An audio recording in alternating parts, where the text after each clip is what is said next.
قال لا يقعد قوم يذكرون الله إلا حفتهم الملائكة وغشيتهم الرحمة ونزلت عليهم السكينة وذكرهم الله في من عنده আল্লাহ রাসূল সাল্লাল্লাহু আলাইহি ওয়াসাল্লাম বলেন, যেই সকল বান্দা বান্দি আমার উম্মতগণ লা ইয়াকাদু কওমুন ইয়াযকুরুনাল্লাহ, যেই সমস্ত সম্প্রদায়ের লোক, যেই সমস্ত কওমের লোক একত্রিত হয়ে যাবেন আমি আল্লাহ তাআলাকে স্মরণ করার জন্য, আমি আল্লাহকে পাওয়ার জন্য, আমি মালিকের ভালোবাসা একত্রিত হবে আল্লাহ তাআলাকে পাওয়ার জন্য, দ্বীনের কথা শোনার জন্য, আমার নবীকে পাওয়ার জন্য,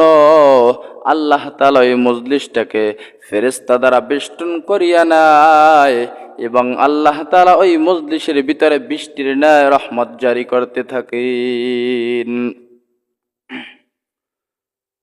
ওয়াযাকারাহুমুল্লাহু ফী মান ইনদাহু, এবং আল্লাহর নবী জানা দেয় এই মজলিসের কথা আল্লাহ তাআলা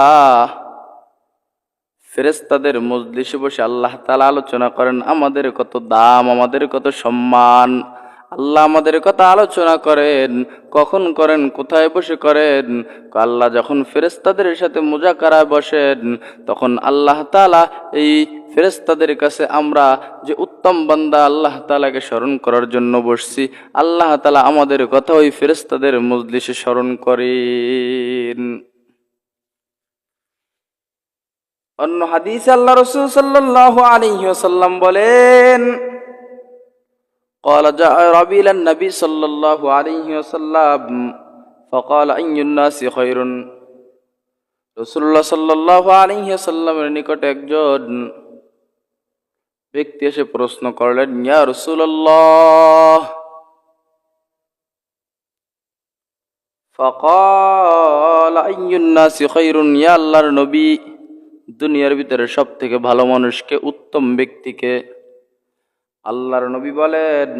ফাকালা তুবা লিমান তালা উমরুহু ওয়া হাসুনা আমালুহু, আমার নবী জানা দেয় দুনিয়ার ভিতরে সবথেকে ওই ব্যক্তি হলো উত্তম, ওই ব্যক্তি হলো ভালো যেই ব্যক্তি দুনিয়ার ভিতরে ভালো আমল করে, দুনিয়ার ভিতরে বেশি লম্বা হায়াত পেয়েছে, 50 বছর, 60 বছর, 70 বছর বাঁচছে দুনিয়ার ভিতরে, ওই দুনিয়ার ভিতরে সে তার জিন্দেগিটা আমার মালিকের কাছে কাটায়া দিছেন, এই ব্যক্তি হলো দুনিয়ার ভিতরে সব থেকে ভালো। এটা হলো আমার নবীর কথা। আবার জিজ্ঞেস করলেন, ক্বালা ইয়া রাসূলুল্লাহ,